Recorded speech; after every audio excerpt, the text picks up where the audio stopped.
بسم اللہ الرحمن الرحیم۔ السلام علیکم ورحمۃ اللہ۔ تمام معزز سامعین و ناظرین کو انفارمیشن پوائنٹ کے پلیٹ فارم پر خوش آمدید۔ سامعین و ناظرین، ہماری آج کی ویڈیو کے اندر ہم جانیں گے عقل میں اضافے کے لیے امام شافعی رحمۃ اللہ تعالی علیہ کا بتایا ہوا طریقہ۔ امام شافعی نے کون سا طریقہ بتایا جس سے انسان کی عقل میں اضافہ ہوگا، عقل میں بڑھوتری ہوگی۔ سامعین و ناظرین، صفت الصلاۃ نامی کتاب میں امام شافعی کا ایک قول نقل ہے۔ آپ رحمۃ اللہ تعالی علیہ فرماتے ہیں، جو اپنا لباس صاف ستھرا رکھتا ہے اس کی فکروں میں کمی ہوتی ہے، اور جو عمدہ خوشبو لگائے اس کی عقل میں اضافہ ہوتا ہے۔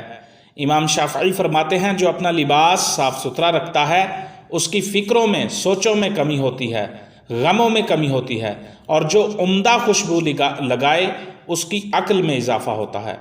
تو امام شافعی رحمۃ اللہ تعالی علیہ نے عقل میں اضافے کے لیے یہ بات بتائی کہ آپ اچھی خوشبو کا استعمال کریں، عمدہ عطر کا خوشبو کا استعمال کریں، اس سے آپ کی عقل میں اضافہ ہوگا۔